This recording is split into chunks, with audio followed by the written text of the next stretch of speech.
Sir నమస్తే sir. నమస్కారం అండి. సో ఈరోజు బోరుగడ్డ అనిల్ గారు జగన్మోహన్ రెడ్డి గారి ఇంటి ముందు ధర్నా చేసినట్టు కొన్ని విజువల్స్ వస్తున్నాయి. అంటే గతంలో మీ పార్టీ కోసము చాలా చేసిన, ఎదుటి వాళ్ళని కించపరుస్తూ మాట్లాడినా కానీ ఇప్పుడు మాత్రం మీరే నన్ను పట్టించుకోవట్లేదు, కొన్ని 22 కేసులు నా మీద వేసుకున్నా అని చెప్పేసి ఆయన కొంచెం బాధపడుతున్నాడు. ఏం చెప్పదలుచుకున్నారు? మరి నిజమే కదండి, బాధే కదా.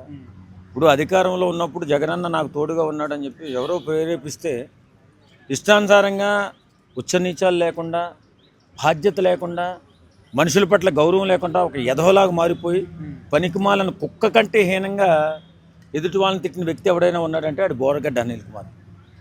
పవన్ కళ్యాణ్ లాంటి వ్యక్తిని ఎంత తక్కువ చేసి మాట్లాడాడు.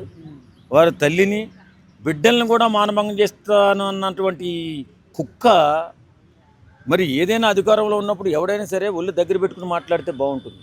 అంతే తప్ప ఇష్టానుసారంగా సమాజం తలదించుకునే విధంగా మాట్లాడకూడదు. మాట్లాడితే ఎప్పటికైనా ప్రమాదమే. నాయకుడు కూడా కాపాడలేడు. ఇప్పుడు మనం మాట్లాడుతున్నాం, నేను పవన్ కళ్యాణ్ గారి అభిమానిని, నాకు పవన్ కళ్యాణ్ గారి మీద ఉన్న అభిమానాన్ని చూపించాలి తప్ప ఎదటోడిని లంబడి కొడక లంజ కొడక అని తిడితే మాత్రం రేపొద్దున వచ్చిన తర్వాత గుద్దంతా పగలింతారు. అది పక్కన పెడితే నేనేమంటానంటే బాధ్యత, మనుషుల పట్ల బాధ్యత, గౌరవం రెండు కావాలి మనిషికి. ఈ బోరగడ్డ అనిల్ అనేటటువంటి వ్యక్తి విచ్చలవిడిగా రెచ్చిపోయి అసలు అతని గురించి మాట్లాడితేనే సభ్య సమాజం తలదించుకునే విధంగా మాట్లాడిన వ్యక్తి ఎవడైనా ఉన్నాడంటే వాడే బోరగడ్డ అనిల్ కుమార్. వాడు చేసినటువంటి అరాచకం అంతా ఇంత కాదు, ఆయన చేసినటువంటి హంగామా అంతా ఇంత కాదు. ఎంత చేయాలో అంత చేశాడు, అన్నీ చేశాడు. కానీ ఎప్పుడు కూడా జగన్మోహన్ రెడ్డి గారు ఒరే వద్దురా తప్పురా అని చెప్పలేదు. జగన్ రెడ్డి గారి మనస్తత్వం అలాంటిది ఒకసారి చూడండి. అంతలా ఘోరంగా మాట్లాడుతుంటే కనీసం పోలీసులు పట్టుకుని కేసు కూడా పెట్టలేదు. అంటే ఎంత నిర్లక్ష్యంగా వ్యవహరించిందో ఒక జగన్ ప్రభుత్వం ఒకసారి ఆలోచించండి.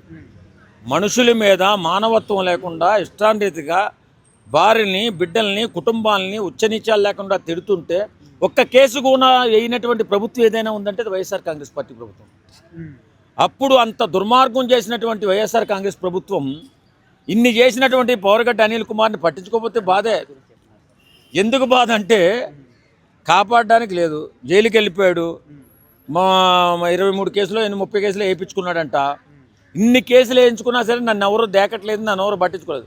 నిన్ను ఎవరు వాకమన్నారా బాబు? ఆ రోజు వాకకుండా ఉంటే ఈ రోజు ఆ పరిస్థితి వచ్చి ఉండేది కాదు కదా. సార్ ఇప్పుడు గతంలో కూడా వైసీపీ వాళ్ళు ఏ విధంగా తిట్టినా కూడా మాకు స్క్రిప్ట్ ఇచ్చేవాళ్ళని చెప్పేసి కొంతమంది చెప్పారు. అది ఇప్పటికి కూడా మనందరికీ తెలుసు. అవును. సో మరి ఇప్పుడు ఆ చెప్పిన వాళ్ళు ఏమైనా నన్ను కాపాడతారు అనుకోవచ్చా? ఇప్పుడు వాస్తవంగా నేను ఒక జనసేన కార్యకర్తని. నాకేమంటారంటే నువ్వు బాగా మాట్లాడుతున్నావు, చక్కగా మాట్లాడు, ఇంకా అగ్రెసివ్గా మాట్లాడు, ఇంకా కొంచెం ముందుకెళ్ళి మాట్లాడని చెప్పి చాలామంది ప్రోత్సహిస్తుంటారు. అంత మాత్రాన మన ఇష్టానుసారంగా మాట్లాడడానికి కుదరదు. మనకంటూ ఓ సంస్కారం, ఓ సాంప్రదాయం, మనుషుల పట్ల అభిమానం, రేపొద్దున ఎక్కడైనా కనపడినా సరే హాయ్ అన్నట్టుగా ఉండాలి తప్ప విమర్శ చేయి. 100 తప్పులు ఉన్నాయి జగన్ ప్రభుత్వంలో, జగన్ చేసిన తప్పులు. ఆ 100 విమర్శించు, తప్పే ఉంది. నీకు రాజకీయ అవగాహనతో మాట్లాడు, కాదని ఎవడండే.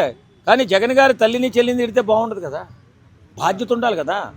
ఆయన ఒక నాయకుడు, ఒక రాష్ట్ర నాయకుడు, అంత పెద్ద నాయకుడిని పట్టుకుని ఇష్టానుసారంగా తిట్టాడు. కొన్ని కోట్ల మంది అభిమానులు ఉన్నటువంటి పవన్ కళ్యాణ్ని ఉచ్చనీచాలు లేకుండా తిడుతుంటే వెర్రిముఖం వేసి చూసిన వాడు ఎవడైనా ఉన్నాడంటే అప్పుడు ప్రభుత్వంలో వైఎస్ జగన్మోహన్ రెడ్డి. సార్ ఇప్పుడు ఓవరాల్గా బోరగడ్డ అనిల్ గారి యొక్క ఈ పరిస్థితిని బట్టి మిగతా వాళ్ళకి ఏం చెప్పదలుచు? ఖచ్చితంగా మనకి రాజకీయ పార్టీలంటే అభిమానం ఉండొచ్చు, నాయకులంటే అభిమానం ఉండొచ్చు, హీరోలంటే అభిమానం ఉండొచ్చు. కానీ జాగ్రత్త సుమా, మాట్లాడేటప్పుడు ఒళ్ళు దగ్గర పెట్టుకుని మాట్లాడు, విమర్శించు, పరుష పదజాలంగా విమర్శించు, తప్పులేదు. నువ్వు చేసింది తప్పని ఖండించు, నువ్వు చేస్తున్నది తప్పని ఖండించు. అంతే తప్ప ఇంట్లో వాళ్ళని తీసుకొచ్చి ఈదులో పెట్టడము, కుటుంబంలో పెళ్ళిళ్ళ గురించి, బిడ్డల గురించి, భార్యల గురించి ఇష్టానుసారంగా మాట్లాడితే అది ఎప్పటికైనా నీకు ప్రమాదమే. కాబట్టి ఇప్పుడు బోరగడ్డ అనిల్కి జరిగింది చూడండి మిత్రులారా. ఈ బోరగడ్డ అనిల్కి జరిగింది, బోరుమని బోరగడ్డ అనిలు వైఎస్ జగన్ ఇంటి ముందు ఏడుస్తున్నాడు. కారణం ఏంటి? అప్పుడు అధికారం ఉంది కదా అని ఎవడో చెప్పిన మాటలని ఇష్టానుసారంగా ప్రవర్తించాడు. ఈవేళ దిక్కుదోచక, దిక్కు లేక, దరిద్రుడైపోయి నీచమైన బతుకుతూ ఈవేళ జగనన్నా నన్ను కాపాడని వెళ్తున్నాడు. రేపొద్దున ఎవడి పరిస్థితి అనే ఇంతే. రాజకీయాలలో రాజకీయ నాయకుడిని నమ్ముకుని డబ్బులు ఖర్చు పెట్టుకున్నా, లేదు ఆ నాయకుడిని నమ్ముకుని ఆపోజిట్ నాయకుని తిట్టినా ఎవడ పరిస్థితి అన్నా ఇంతే. కాబట్టి ప్రతి ఒక్కరూ గుర్తుంచుకోవాల్సింది మన పరిధిలో మనం ఉండాలా, మన జాగ్రత్తలో మనం ఉండాలా. మన డబ్బులు మనం జాగ్రత్తగా వాడుకోవాలి. డబ్బులు అయిపోయిన తర్వాత ఎవడో డబ్బులు ఇవ్వడు, అది గుర్తుపెట్టుకుని మసిలితే బాగుంటుందని చెప్పి రాజకీయ పార్టీల నాలాంటి కార్యకర్తలందరికీ తెలియజేస్తున్నాను.